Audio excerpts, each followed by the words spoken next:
जय हिंद फ्रेंड, स्वागत है आप सभी लोगों का अपने YouTube चैनल मैथ्स विक्ट्री में। जैसा कि एक बहुत बड़ी खुशखबरी आपके लिए आई हुई है, एसएससी जीडी जो ऑफिशियली नोटिफिकेशन था वो आउट हो चुका है। इसी बारे में मैं आपको बताने वाला हूं। आपको आज क्या क्या बताने वाला हूं, देखिए टोटल पोस्ट कितनी रहने वाली है, सबसे पहले आपको ये बताने वाला हूँ। उसके बाद एज रिलैक्सेशन हमें मिला है कि नहीं मिला है ये आपको बताने वाला हूँ।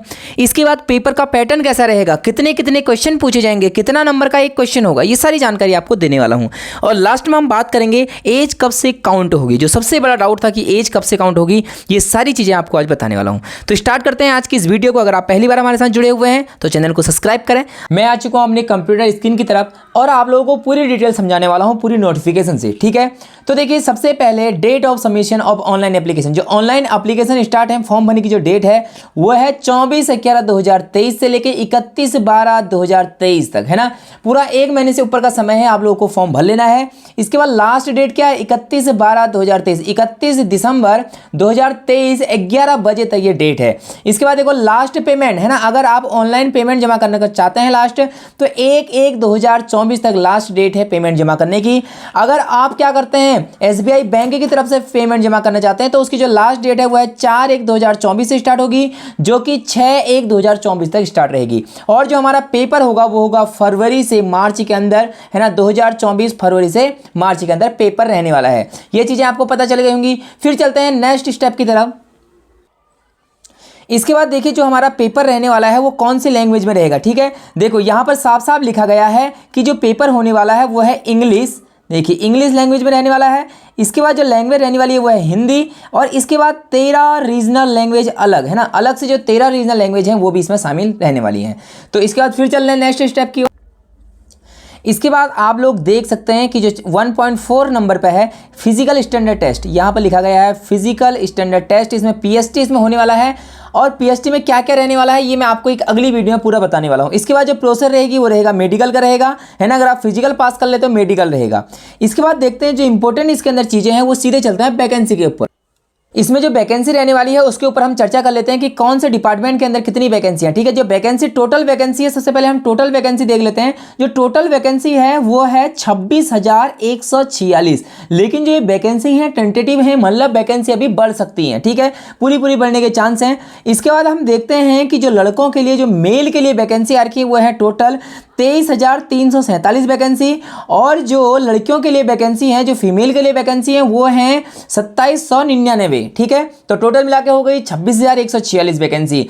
अब इसके अंदर भी अलग अलग कैटेगरी हैं, जैसे BSF, CISF, CRPF, SSB, ITBP, AR, SSF, ठीक है। तो देखते हैं इसके अंदर कितनी कितनी वैकेंसी आई हुई हैं। जो बीएसएफ के अंदर टोटल वैकेंसी है वो आप लोग देख सकते हैं 5,211 वैकेंसी। इसके बाद सीआईएसएफ में काफी अच्छी वैकेंसी है, 9,913 वैकेंसी। इसके बाद सीआरपीएफ के अंदर है 3,266 वैकेंसी। और एसएसएफ में है 593 वैकेंसी। और सॉरी एसएसबी के अंदर है 593। और आप लोग देख सकते हैं आईटीबीपी के अंदर है 2694 वैकेंसी। और एआर के अंदर है 1439। और जो एसएसएफ के अंदर पोस्ट हैं वो है 222 पोस्ट है ना। जो सबसे खतरनाक पोस्ट है, जो सबसे हाई कट ऑफ जाती है वो जाती है एसएसएफ की। पिछली बार 144 के आसपास इसकी कट ऑफ गई थी, कितने में से, 160 नंबर में से। इसी प्रकार आप लोग देख सकते हैं गर्ल्स के लिए कितनी वैकेंसी है ना, मतलब सीआईएसएफ में काफी अच्छी वैकेंसी इस बार आई हुई है। लड़कों के लिए 9,013 वैकेंसी। और इसके बाद यहाँ देखिए 1112 वैकेंसी, ठीक है, काफी अच्छी वैकेंसी। और लड़कों के लिए है 9,913 वैकेंसी, 913 नहीं 9,913। चलते हैं नेक्स्ट पेज की ओर। अब हम चलते हैं एज लिमिट के ऊपर कि एज लिमिट कितने रहने वाली है। सबसे पहले 18 से 23 साल होनी चाहिए फॉर्म भरने के लिए। और जो डेट काउंट की जाएगी वो कहां तक की जाएगी, 1/1/2024 तक एज काउंट की जाएगी, ठीक है। और आपका जन्म कब होना चाहिए, देखिए यहां पर लिखा गया है, यहां पर देखिए 2/1/2001 और 1/1/2006, मतलब 2/1/2001 के बाद आपका जन्म होना चाहिए और 1/1/2006 से आपका पहले जन्म होना चाहिए। मतलब 2 तारीख और जनवरी का महीना 2001 के बाद का आपका डेट ऑफ बर्थ होना चाहिए। और 1 तारीख 1 महीना 2006 से आपकी पहले होनी चाहिए। अब देखिए सबसे पहले क्राइटेरिया एज, एससी और एसटी क्राइटेरिया में 5 ईयर का एज रिलैक्सेशन है, ठीक है। और ओबीसी के लिए 3 साल का एज रिलैक्सेशन है। इसके बाद एक्स सर्विसमैन के लिए 3 साल का क्या है, एज रिलैक्सेशन है। ये सारी चीज़ें आपको पता चल गई होगी। अब चलते हैं नेक्स्ट स्टेप की ओर। अब चलते हैं कि आपकी एजुकेशन क्वालिफिकेशन क्या रहने वाली है। इसमें देखिए साफ साफ इसमें लिखा हुआ है कि जो आपकी क्वालिफिकेशन रहने वाली है वो रहने वाली है 10th क्लास। ठीक है, क्या रहने वाली है, अगर आपने 10 पास किया हुआ है तो आप इस फॉर्म को भर सकते हैं।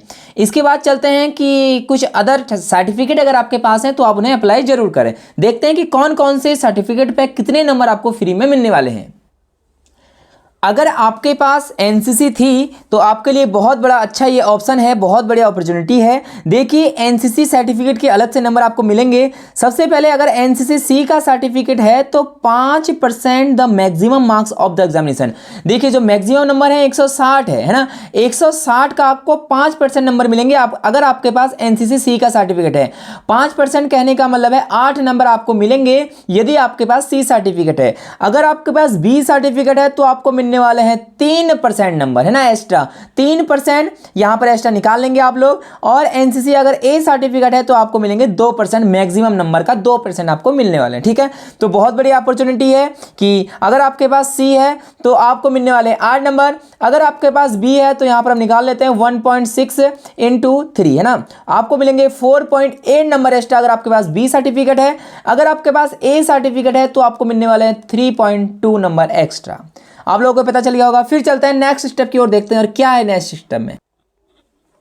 इसके बाद हम चलते हैं एप्लीकेशन फीस के ऊपर बात करते हैं कि एप्लीकेशन फीस कितनी है। ठीक है, फीस कितनी देनी है हमें, 100 रुपये का ये फॉर्म है ना, 100 रुपये में आप लोग भर सकते हैं। लेकिन देखिए वुमेन और candidate belonging to SC ST ex serviceman के लिए यहाँ पर कोई भी फीस नहीं है ना, ये क्या है, फ्री है। लेकिन अदर के लिए 100 रुपये यहाँ पर फीस रखी गई है। फिर चलते हैं नेक्स्ट स्टेप में और देखते हैं कि कैसे कैसे क्राइटेरिया और इसमें दी गई हैं। इसके बाद हम देखते हैं कि जो हमारा एग्जामिनेशन रहने वाला है वो किस प्रकार का एग्जामिनेशन रहने वाला है। ठीक है, सबसे पहले कंप्यूटर बेस्ड एग्जामिनेशन रहने वाला है। कंप्यूटर आप लोगों को टेस्ट देना होगा। ठीक है, देखिए कितने क्वेश्चन रहने वाले हैं, क्वेश्चन ऑब्जेक्टिव रहने वाले हैं, मतलब टिक मार्क वाले क्वेश्चन रहने वाले हैं और 80 क्वेश्चन होंगे, जबकि एक क्वेश्चन पे 2 नंबर आपको दिया जाएगा। अब देख लेते हैं ना, पार्ट ए में आपको सबसे पहले मिलेगा जनरल रीजनिंग, है ना, रीजनिंग आपको करनी है। रीजनिंग के लिए आपको 20 क्वेश्चन मिलेंगे जो कि मैक्सिमम मार्क्स होंगे 40 नंबर का, है ना। और यहां पर क्या बोलते हैं, एक क्वेश्चन 2 नंबर का होगा। एक क्वेश्चन कितने नंबर का होगा, 2 नंबर का। फिर इसके बाद देखते हैं कि कौन सा सब्जेक्ट। इसके बाद दूसरा सब्जेक्ट रहने वाला है हमारा जनरल नॉलेज या फिर जनरल अवेयरनेस। ठीक है, यहां पर 20 क्वेश्चन आएंगे जो कि 40 नंबर के होंगे, वही एक क्वेश्चन 2 नंबर का। उसके बाद हमारी जो आने वाली है वो मैथ्स आने वाली है, मैथ्स के 20 क्वेश्चन 40 नंबर के। और लास्ट में या तो अगर आप इंग्लिश में देना चाहते हैं तो इंग्लिश का दे सकते हैं, अगर आपके पास हिंदी है तो आप हिंदी में दे सकते हैं। ठीक है, इन दोनों में से ये ऑप्शनल है, किसी भी एक सब्जेक्ट को ले सकते हैं, जो कि 20 क्वेश्चन पूछे जाएंगे जो कि 40 नंबर के होंगे। और ये जो 80 क्वेश्चन आपको सॉल्व करने हैं वो करने हैं 60 मिनट के अंदर, 1 घंटे के अंदर आपको इनको क्वेश्चनों को सॉल्व करना है। ठीक है, समझ में आ गया होगा। इसके बाद लिखा है कि all question will be objective multiple choice, है ना। ये देखो मतलब आपको इसमें चॉइस होगी कि आपको सही या गलत इसमें छांटना पड़ेगा कि कौन सा सही है। और लैंग्वेज मैंने आपको बता दी कि कौन कौन से लैंग्वेज में क्वेश्चन आने वाले हैं, इंग्लिश, हिंदी, है ना, इसके असम हो गया, बंगाली हो गया, गुजराती हो गया, मराठी हो गया, मणिपुरी हो गया, तेलुगु हो गया, उर्दू हो गया, तमिल हो गया, मलयालम हो गया, कोंकणी हो गया, कन्नाडा हो गया, उड़िया हो गया और पंजाबी हो गया। इन सारे लैंग्वेज में आपको पेपर क्वेश्चन दिखने वाला है। इसके बाद देखिए नेगेटिव मार्क्स यहाँ पर लिखा गया है कि नेगेटिव मार्क्स कितना है, 0.25। इसका मतलब जब आप 4 क्वेश्चनों को गलत करते हैं तब आपका 1 नंबर कट जाता है। ठीक है, ये नेगेटिव मार्किंग इसके अंदर रहने वाली है। फिर देखते हैं नेक्स्ट स्टेप में क्या दिया गया है। इसके बाद हम देखने वाले हैं कि जो इसका फिजिकल रहने वाला है वो क्या क्या रहने वाला है। ठीक है, सबसे पहले आप लोगों को देखना है मेल के लिए, है ना, सबसे पहले मेल कैंडिडेट के लिए देखना है 5 किलोमीटर रनिंग करनी है जो कि 24 मिनट के अंदर करनी है, 5 किलोमीटर रनिंग। ठीक है, और फीमेल के लिए है 1.6 किलोमीटर 8.5 मिनट के अंदर। इसके बाद देखिए 1.6 किलोमीटर इन 7 मिनट में और 800 मीटर 5 मिनट में। ठीक है, ये सिर्फ है लद्दाख वालों के लिए, लद्दाख रीजन के लिए ये है, और ऊपर वाला हमारे लिए है। ठीक है, मतलब लद्दाख को छोड़ के बाकी सारी स्टेट के लिए ऊपर वाली क्राइटेरिया इसमें फॉलो करेंगे। समझ में आ गया है। 24 मिनट में 5 किलोमीटर और 1.6 किलोमीटर 8 मिनट में, गर्ल्स के लिए 8.5 मिनट में। फिर चलते हैं नेक्स्ट स्टेप की ओर। इसके बाद चलते हैं हाइट में कि आप लोगों की हाइट कितनी होनी चाहिए। ठीक है, देखिए हाइट में मेल कैंडिडेट के लिए, ठीक है, यहाँ पर देखिए हाइट के लिए जो मेल कैंडिडेट है वह 170 सेंटीमीटर और उसके बाद फीमेल कैंडिडेट 157 सेंटीमीटर, ठीक है, 157 सेंटीमीटर। इसके बाद आप लोग देख सकते हैं कि अलग अलग रीजन के लिए, अलग अलग क्राइटेरिया के लिए अलग अलग हाइट की जरूरत होती है। ठीक है, आप लोग इसे पढ़ सकते हैं कि ट्राइब रीजन में है तो उसके लिए 1.162.5 मेल के लिए, फीमेल के लिए 150। ये सारी क्राइटेरिया हैं, आप लोग इसमें से पढ़ सकते हैं कि आप किस क्राइटेरिया के अंदर आते हैं। फिर चलते हैं नेक्स्ट स्टेप की ओर।